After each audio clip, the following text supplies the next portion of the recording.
তো বন্ধুরা, মান্না রান্না করে আপনাদের সবাইকে স্বাগত। আজকে আমরা একটা নতুন রেসিপি নিয়ে চলে এসেছি, ভাপা মাছ। ভাপা মাছ করে দেখাবো। ভাপা মাছ আমরা কীভাবে করছি চলুন তাহলে রান্না করছি। ভাপা মাছ করতে আমরা মাছগুলোকে নিয়ে নিয়েছি, মাছটাকে দিয়ে নিলাম। এবার এতে আমি রসুন আদা বাটা দিয়ে দিচ্ছি, পরিমাণ মতো হলুদ দিয়ে দিলাম, জিরে গুঁড়ো গুঁড়ো 1 চামচ মতো তেল দিয়ে দিলাম। এটাকে আমরা ভালোভাবে মিশিয়ে নিব,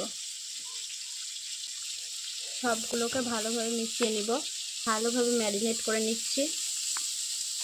দেখো আমরা মাখিয়ে নিয়েছি, এবার স্বাদ মতো লবণ দিয়ে দেবো, দিয়ে লবণটাকেও ভালোভাবে মাখিয়ে দেবো। এবার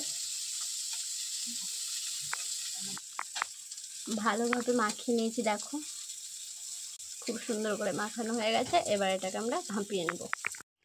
এই দেখো এগুলো আমরা নিয়ে নিয়েছি। এবার এটাকে আমরা কড়াই বসিয়ে দিয়েছি, গ্যাসে লো ফ্লেমে বসাতে হবে। দিয়ে এবার এই যে আমি ম্যারিনেট করে রেখেছিলাম এইগুলোকে আমি কড়াইয়ে দিয়ে দেবো। করতে হবে, এটা দিয়ে দেবো এবার সবগুলোকে।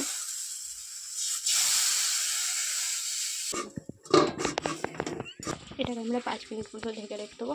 এবার 5 মিনিট পর আমরা খুলে দেখবো। আমাদের 5 মিনিট হয়ে গেছে। এবার আমরা এটাকে খুলে দেখবো, আমরা নামিয়ে নেব। আমাদের হয়ে গেছে।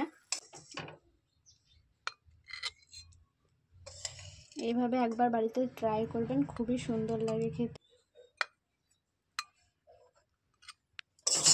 মান্নার রান্নাঘরের মাছ ভাপা রেডি। দেখুন কতটা সুন্দর হয়েছে, দেখেই বুঝতে পারছেন যে কতটা সুন্দর হয়েছে। এমনিভাবে আপনারাও বাড়িতে ট্রাই করবেন, খুবই ভালো লাগে খেতেও।